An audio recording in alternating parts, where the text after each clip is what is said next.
Hi! Welcome back to the second installment of Albert Fish miniseries. This is video 2. This is Jade, I'm Dee, and in today's video we will be talking about the murders that took place and the attempted abductions by Albert Fish, and looking closer and getting closer with Detective King as we read out the letter he sent to Bud Grace's mother. If you just stick with us, stay in there. There is some graphic details, as you would have seen in the disclaimer, which would have gone up just before we started talking. With that, we will start getting into it. Oh, just one thing before we do get into it. The letter we read out in the last video to Mrs. Shaw, we would just like to let people out there know that that letter wasn't just one letter. That was a pile of letters composed into one letter to break it down and to give just a mild look at the content that Albert Fish would write. If you do wish to see the full graphic details and letters that Albert Fish wrote, well then we would advise you get yourself the book of, let me see, what's his name? Albert Fish in His Own Words by John Borowski. So he did a brilliant book. He didn't agree with most of the books that were written about Albert Fish, and nor did the psychiatrist who actually gave evidence in Albert Fish's trial. So the two of them got together and came up with this book, which will answer a lot more questions compared to the other books. And the psychiatrist himself, as you will see in the information, didn't agree with the other books that were out there. So it is a good read, and just be warned, it is very, very graphic and has a lot more detail in it, actually more detail than we're actually prepared to put on our video because of the content. So before further ado, we will get into, let's get started, the next segment.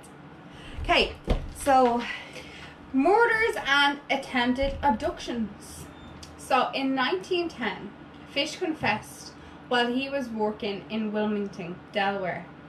Fish met 16-year-old Thomas Kedden, and he took Kedden to where he was staying, and the two began a sadomasochistic relationship. There's that word again.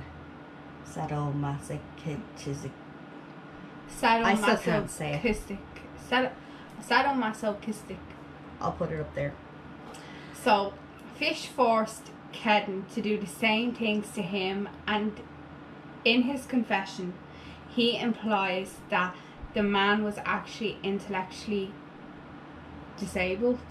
This is where I'm going to probably give my opinion on it. I actually don't agree with the fact that they're saying that he was intellectually disabled, because Thomas Kedden, he left his family, and the reason for it was his father was supposed to be doing a few naughty things to the boy. So someone had told Kedden that if you go to Delaware to the Point, so is it that place, he would stand a better chance actually getting a job. So he actually left home and skipped rail car to get all the way to Delaware. So for someone, I think, in my opinion, to be intellectually disabled, I don't think he would have had the sense to have jumped these rail carts and not get caught at all while on the trip. But sadly, on the trip there, he was taken advantage of as well by 5, what would we call them? We would call them homeless here, but in different countries there's different names, but we would class them as homeless. They rode along the carts from stop to stop, and they actually made him do a few things to them, and if he didn't comply with their wishes, they would actually smack him around the head until he actually did what they had wanted him to do. So after 10 days that Fish took Kedden to an old farmhouse where he began to torture him, and the torture took place over 2 to 3 weeks. That's a long time. Yeah, two to what? 2 to 3 weeks. And it would be questioned if it was up to 5 weeks. So you're in between. Yeah. Most likely no longer than 5 weeks. Yeah. He would go into a trance to 5-6 days until he orgasmed from satisfaction. And Fish eventually tied Kedden up and cut off half his penis. Now, there is a way that he did achieve this. Over the duration of days, he would not feed Kedden, and he would just bring in some water so that he would feed them more. Started making them eat his own feces, so they would live on it, and that's where he came up with the expression peanut butter, because he had said to Kedden, it's just like eating peanut butter. Now, I'll never eat peanut butter again, not that I did in the first place, but I'm sorry to those who do eat peanut butter out there. But this is what he called it, and he also called the drinking of their urine cider. So this is how Kedden lived. Kedden lived on his own feces and his own urine. There was the odd occasion where Fish would bring in a sandwich and something, but would wake the boy up when the boy was sleeping by stabbing his stomach with needles and stuff. Yeah. At one occasion, he had the boy in, you could say, a bent over position, feet tied to the headboard, and he had left needles sitting in him all night long, removed them the next day, and he goes on to quote that... Like, he was left until he was blue. Yeah, he goes on to quote that the blood was blue when he finally removed the needles. Fish wanted to kill Thomas Kedden, but because it was warm out, the weather was very warm, he decided to not go ahead with it because he was afraid of being caught carrying the body from one place to the next. Knowing that the smell. heat would, the smell from the heat. So what he did was he got Thomas Kedden aroused, which ended up in an erection, and what he did then was he actually cut off half of Thomas Kedden's penis, and then decided, no, I'm not going to let him bleed out. So went and got some Vaseline on a hanky and put that on him. Poured over peroxide over the wound, sting alert, and then he left him a $10 bill, and he kissed Caden goodbye and left, quoting, "Took the first train I could get back home. Never heard what become of him or tried to find out." End quote. Like, $10. What? Like, what was in that for him? A taxi leading home? No, this is what I can't get my head around. It's the fact that he left a $10 bill sitting on the table. Like, what does he expect him to do? Like, he hadn't tied up anyway. But I have tried numerous times to try and find any information on Thomas Kedden, and I cannot find it. I can't even find if a body was found within the area of where Thomas Kedden was. I can't find any information. I've gone through newspapers. Yeah, but in Delaware, he took him to a different place other than the place he was staying. He took him to a farmhouse, which was in the middle of nowhere type of thing, so nobody could hear his screams, because he couldn't exactly scream in the apartment he was staying in. Yeah, but apparently it was only like a few, not like too far away. Either way, it was far enough for people not to hear him. Not to hear, and poor Thomas Kedden, we can't find any information about him. But if anybody does know anything about Thomas Kedden, please give us the information, because we would actually like to know if he actually made it, and hoping that he actually didn't die from his horrific wounds. So, moving on now, we're going into July the 11th of 1924. A young girl by the name of Beatrice Kill, aged 8. Fish found Beatrice playing alone on her parents' farm in Staten Island, New York. He offered her money to come and help him find some rhubarb. Rhubarb actually sounds nice roundabout now. Rhubarb and custard. I don't like custard. Really? Yeah. No. I don't think I've ever had rhubarb either. You don't know what you're missing. It just sounds weird, so... she was just about to leave the farm when her parents actually caught that she was going somewhere, but they stopped her. And that same night, after Beatrice's father chased him away, he actually came back to her farm and tried to sleep in the shed. She knows. tried to sleep in the shed, but the father again found him in there and chased him again, and that was the last time Fish returned to that farm for Beatrice. Lucky escape. Yeah. But unfortunately, 3 days later, Francis MacDonald, he was 8 years old. Sorry, I said that a bit backwards. He was found after he was reported missing by his parents. When he didn't return after playing catch by 3 Boy Scouts under a pile of branches, and lives on a rural property. All the boy's clothing below the child's waist had been pulled from his body. And it was apparent that he had been viciously sexually assaulted. Fish had finished him off by strangling him with his own suspenders. They were wound so tightly that they appeared to be part of his flesh. So strangling him, the tighter the strangulation, the more embedded it became. Yeah, in the flesh. In the neck. And within minutes, there was 50 police officers surrounding the body.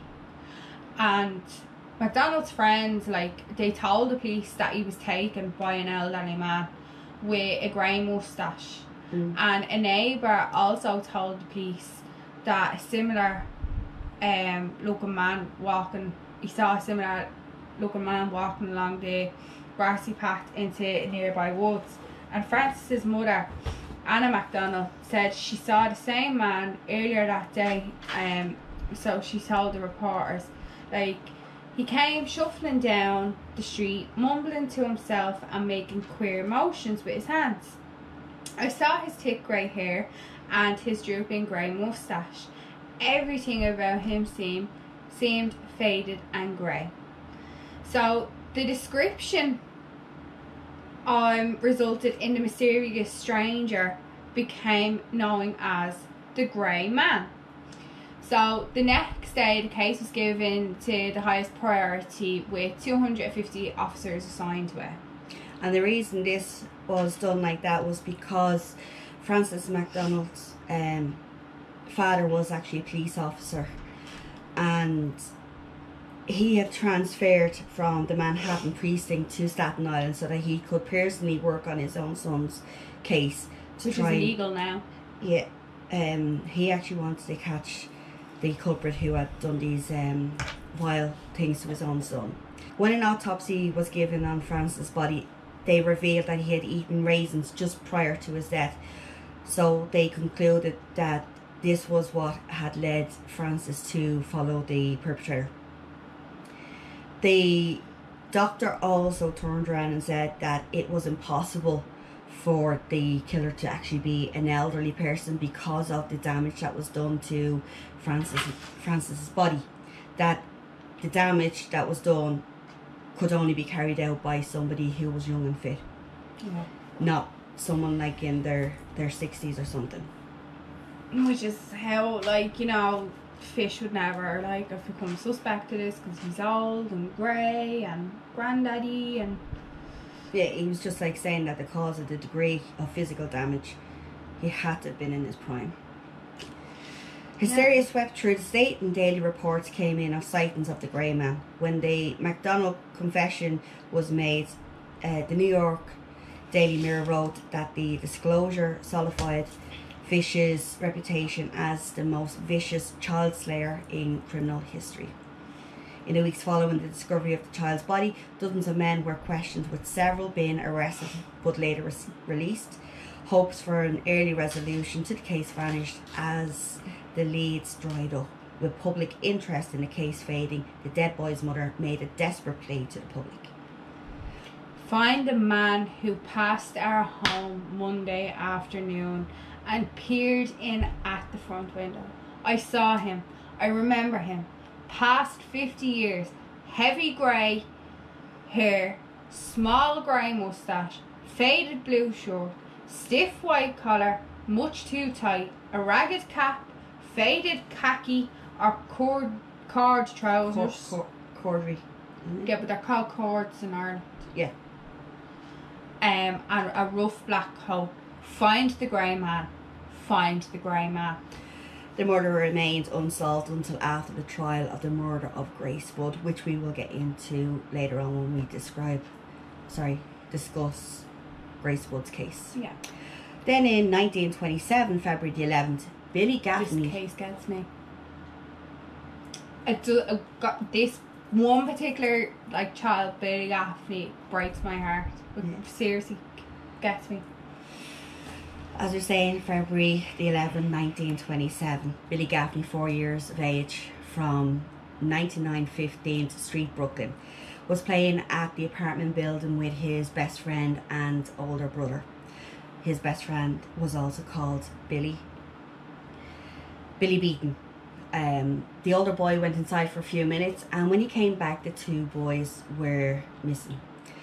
So they went looking for the two boys to see where they could find them, and they actually found Billy Beaton on the roof.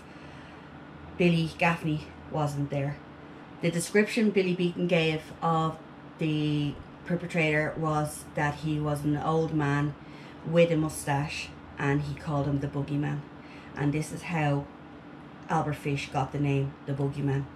Police didn't listen to what the child was saying. They were just putting it up to the Boogey Man, the child's just talking randomly, and that they didn't go ahead with looking into the fact that the child could have been telling the truth at this stage. So a little later in the day, Joseph Meehan, a streetcar motorist, said that he saw an elderly man trying to quiet a young boy, but he still heard the boy crying and yelling that he wanted to go home.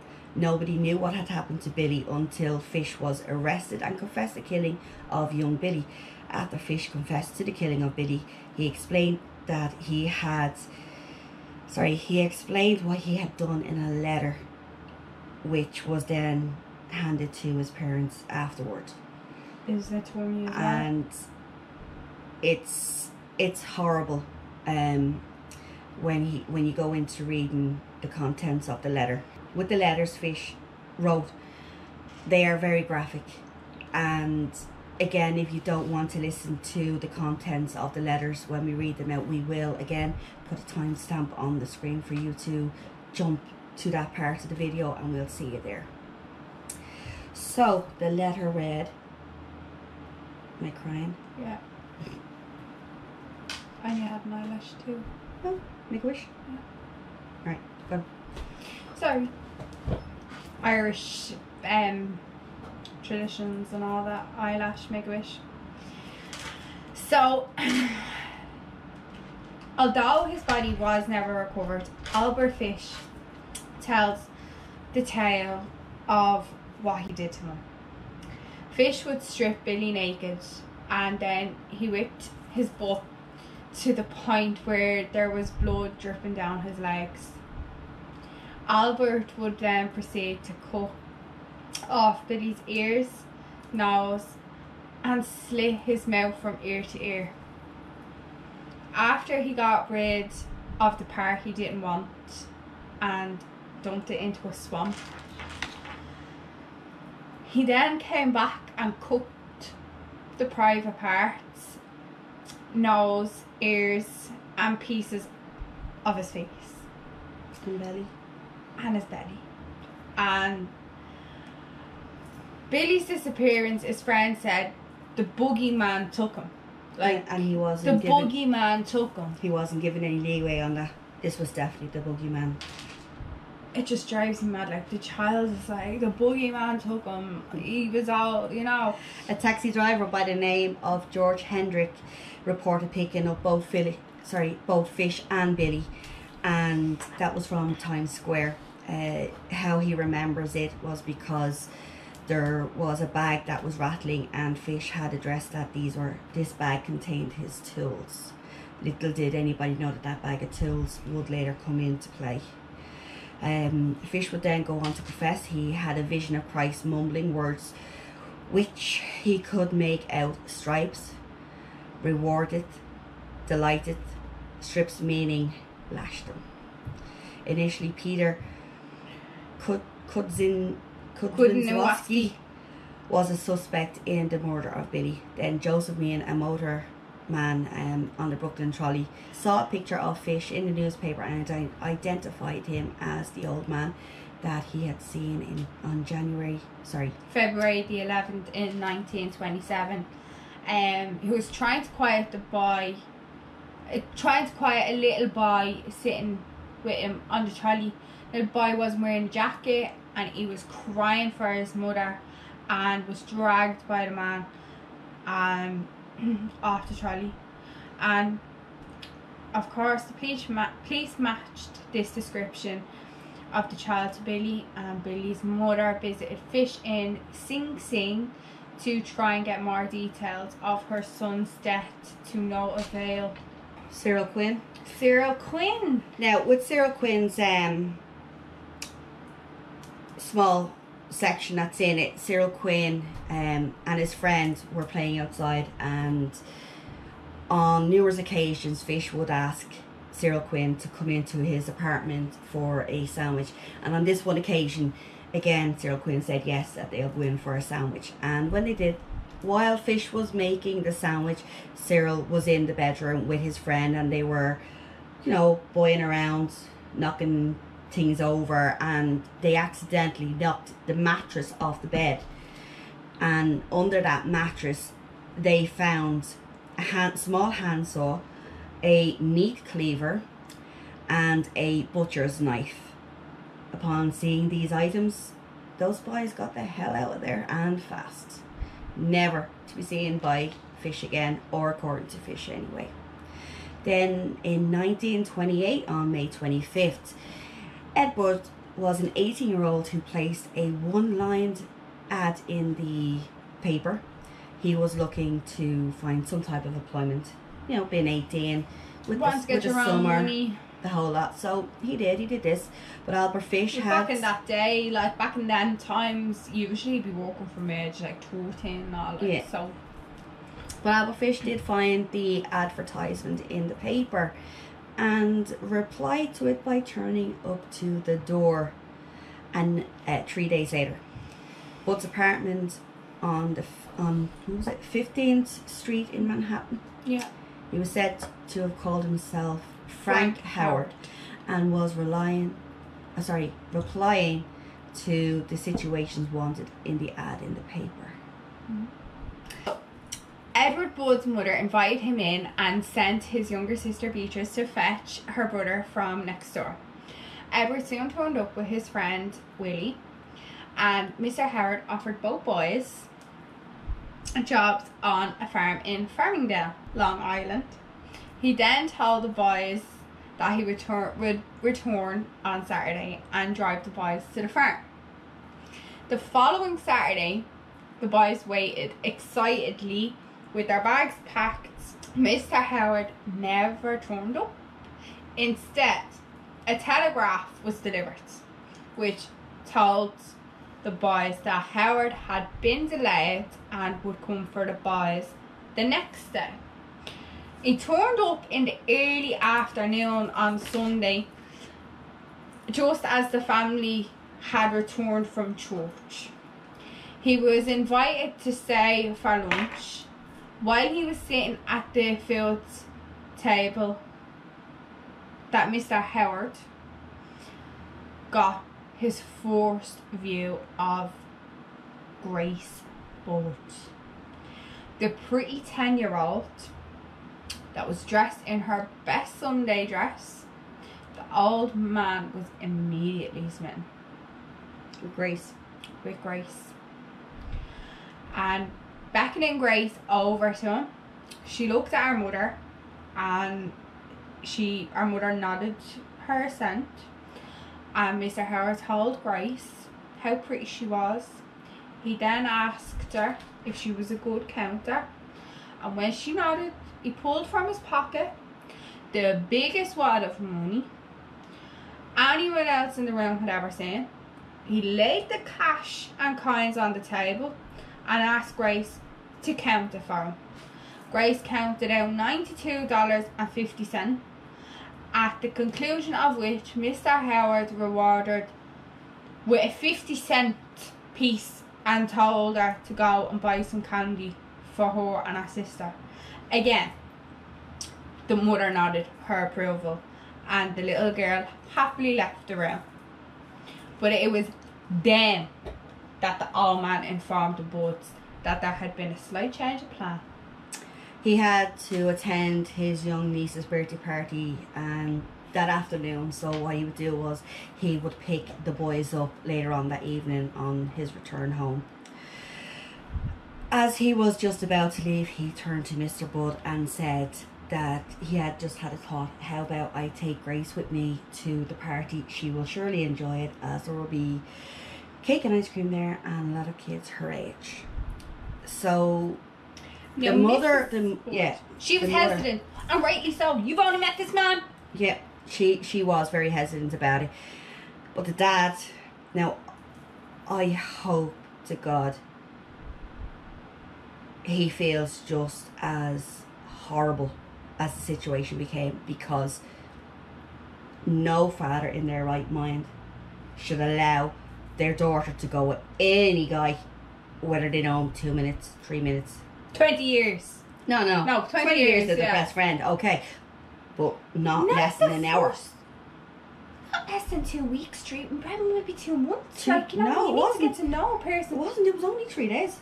Yeah, I know, but that's what I'm saying. They did not know this person. You need to know a person before you let your child go and be with a person. So don't come for me, or you can't come for me. Either way, I don't agree that he allowed the child to go. No, I don't. It was wrong. It's just They're as much his responsible. fault to have let that child go and agreed to have the child go. Yeah. Alright, so Mr. Wood said, okay, well, she doesn't get that much time to go out, so allowed her to go. So the mother put on her Sunday best coat and the two of them took off. Now, here's where it gets a bit strange. Before they left, Mrs. Budd asked exactly where they were going to go, and Howard answered that it was at his sister's place at 137th and Columbus Avenue. The Budds didn't realise that Columbus ends at 110th Street, so the address did not exist.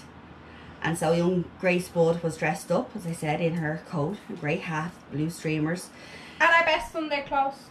and headed up the street with the grey man.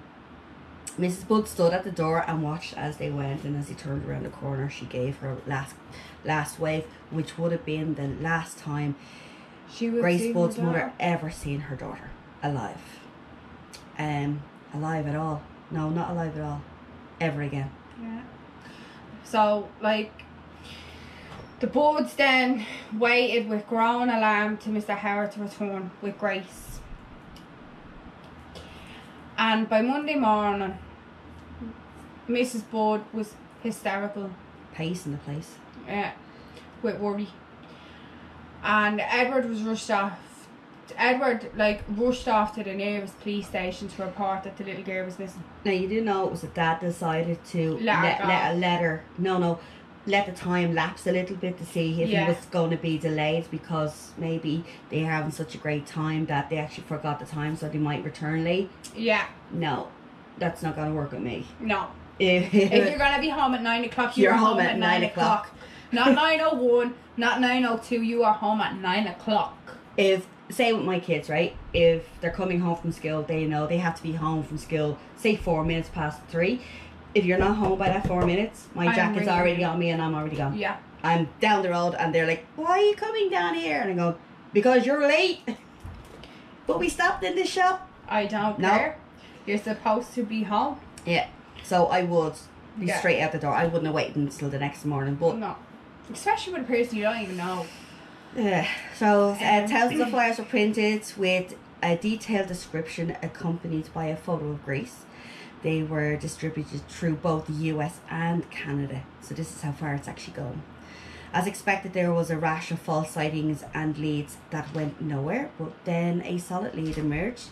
The telegraph office where Howard had sent the telegraph to the Budds from was identified. Now, with this information, they would also find that when Albert Fish Howard, was leaving the Budds apartment, he actually tried to grab hold of the telegraph that he had sent to say that he was going to be delayed and tried to put it in his pocket, but Mr. Budd took the telegraph back off him. So he knew he was trying to get away with the information. Yeah. But Mr. Budd actually kept it, so it's probably the one good thing Mr. Budd did do. Yeah. So with that, they used this to track him down and deduced that the kidnapper was a resident of East Harlem. But from there, the trail went cold, despite a raft of letters and confessions coming in. Nothing panned out. There was a break in the case then in September 1930, or so they thought. So, in 1930, September 5th, the police arrested 66-year-old Superintendent Charles Edward Pope as a suspect in Grace's disappearance, accused by Pope's estranged wife. He spent 108 days in jail between his arrest and trial on December 22nd, 1930.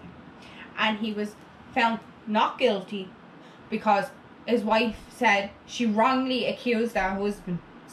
Woman scorned, that's all it was. She was ticked off at something that he had done. And she decided, okay, I'm going to get you back for this. So I'm going to accuse you. I'm going to accuse you of kidnapping a little girl. Like, that's got to be the low of a low. Women can be bitches. And that's coming from a woman. Now, I know they say, be aware, a woman's scorned, but what could this guy have done so bad that his wife was so angry that she accused him of Grace's abduction? And one more thing, they had a description of Howard. It didn't look like him. No. But no one checked that out. Like, it's not that hard to look at a description of what they're saying. Okay, well, we're looking for an old man with a mustache, grey jacket, grey clothes, grey complexion, but now you're giving me somebody no similarities whatsoever. Like, doesn't anybody read paperwork? I don't really know this way. So comment in the box below and we'd love to hear your opinion on this, but I really think they should have checked paperwork. Really? Okay, 1932, 15-year-old girl named Mary O'Connor from Far Rockaway. Her body was found battered in the woods near a house that Fish had recently painted. Fish was additionally connected to the murder. Now, at the moment, we actually don't have that much information about Mary O'Connor, but she is on the list for the Brooklyn vampire. Yeah. But, again, the location where she was in the vicinity of where Brooklyn vampire, where Fish was located to do the paintings at the time. Yeah. Because remember, he goes from state to state, town to town. Yeah. So where so like goes, he was the Grey Man, the Maniac, the Brooklyn vampire, and the Wolf of Wisteria. And they're because of all different states. So yeah, like Mary O'Connor is in the Brooklyn vampire category of where her murder took place. There is a photograph or two of Mary O'Connor, which I'm not going to put up, but the photograph is actually of the young girl's body with a detective standing over when they had found the body. So they say that she was strangled. But that's all the information we can find on her at the moment. Getting closer. Much closer. 1934, Detective William King never gave up on the search. The one man that didn't give up. You go, King. He followed every single lead that he could find. Yeah. Now, King had a knack for putting small ads in the paper without anybody knowing about this. He would randomly put in pictures of Grace or someone who looked like Grace to try and get the public to act out. Yeah. Or to see if people would remember what Grace looked like or what they had seen. So he kept up this, and this took 6 years. He was doing it for 6 years.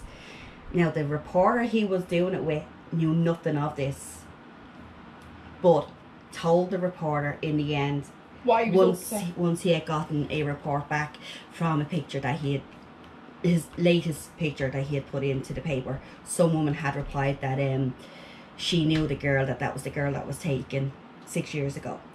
So with that information, King then goes on to write in the paper that they had found the culprit and they have him arrested and they are in the middle of questioning him.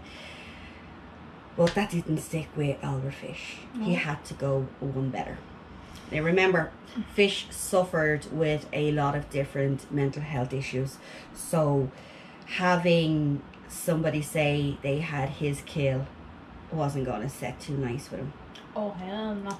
So he did write a letter to Mrs. Budd.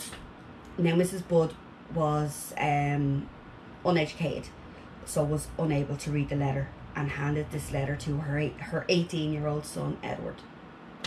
And Edward read the letter out to Mrs. Budd. Sorry. Now Edward at this time would have been 24. This is 6 years later, so he would be 24 at this point. And he's reading this letter to his mother about his sister. Yeah. Knowing probably that should have been him, that his mother would have been getting information about, because Fish did originally come for him, not Grace. Yeah. But anyway, the letter we're just about to read out, and again, if you want to skip the contents of that letter, then just jump ahead to the timestamp and we will see you on the other side. So for those that have stayed on to read the letter, grab a seat and hold tight. My dear Mrs. Budd, in 1894, a friend of mine shipped as a deckhand on the steamer Tacoma, Captain John Davis. They sailed from San Francisco to Hong Kong, China. On arriving there, he and 2 others went ashore and got drunk. When they returned, the boat was gone. At that time, there was a famine in China. Meat of any kind to $1 to $3 a pound. So great was the suffering among the very poor that all the children under 12 years old were sold for food. In order to keep others from starving, a boy or a girl under 14 were not safe in the street. You could go into any shop and ask for steak, chops or stew meat. Part of the naked body of a boy or girl would be brought out, and just what you wanted cut from it. A boy or girl's behind, which is the sweetest part of the body and is sold as veal cutlets, brings the highest price. John stayed there so long that he acquired a taste for human flesh. On his return to New York, he stole 2 boys, one 7, one 11. He took them to his home, stripped them naked, and tied them up in a closet, and then burned everything they had on. Several times a day and night, he spanked them, tortured them, to make their meat good and tender. First, he killed the 11-year-old boy, because he had the fattest ass, and of course the most meat on it. Every part of his body was cooked and eaten, except the head, bones and guts. He was roasted in the oven, all of his ass, boiled, broiled, fried and stewed. The little boy was next, and he went the same way. At that time, I was living at 409 East 100th Street.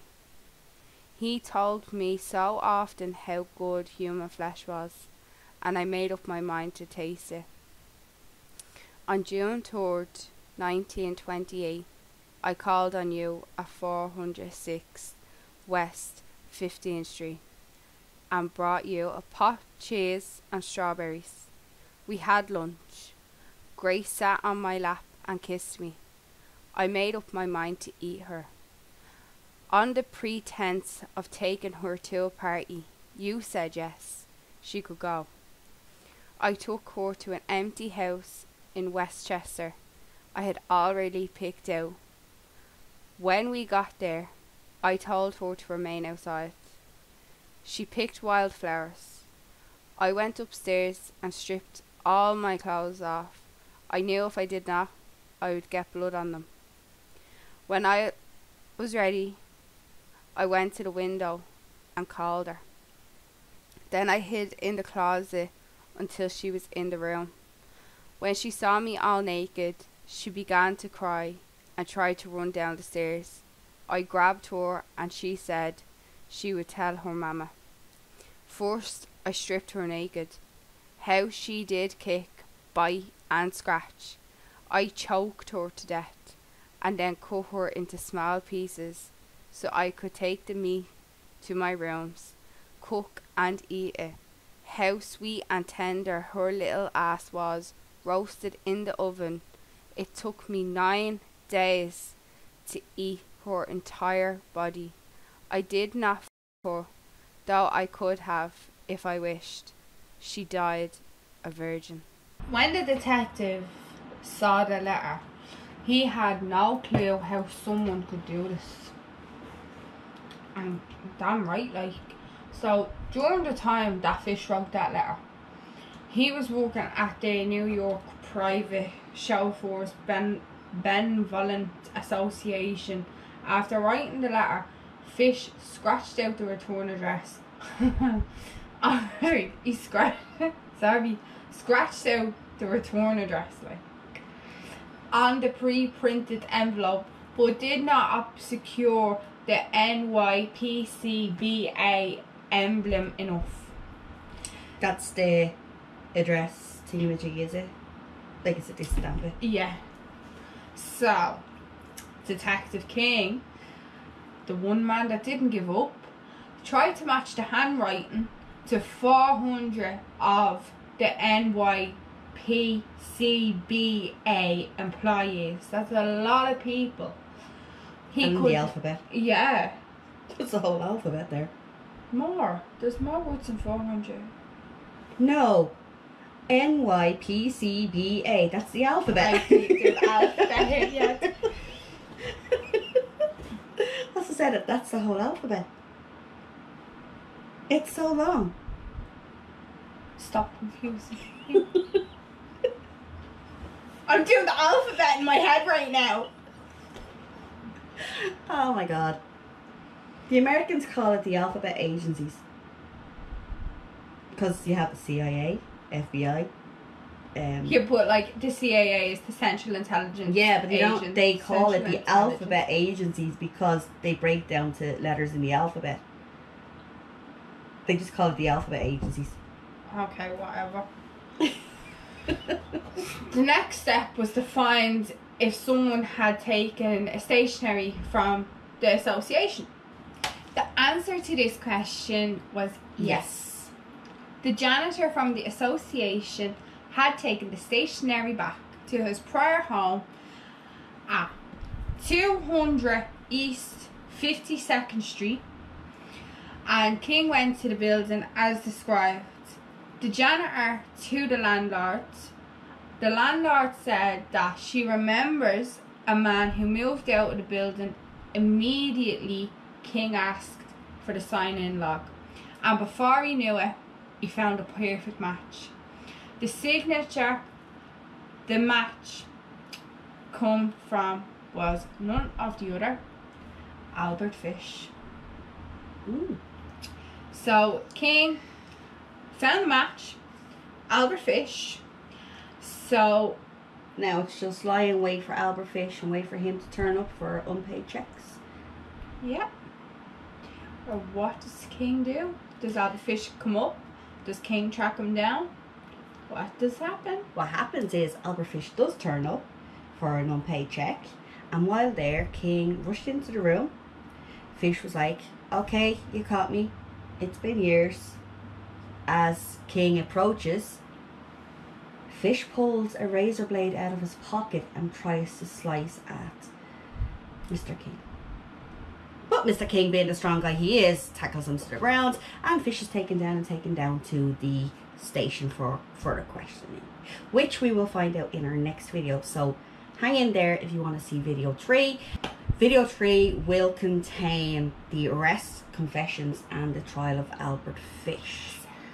So, hang in there just a little while longer. Hopefully, we And can stay all tuned see this for through. part 3 and see it through with us. Yeah. Okay. See what Albert Fish does and what he gets. Does he get what he deserves? Or do you think he should have got Remember, something else? comment down below any questions, any comments, and we will surely get back to you in the next video. Bye.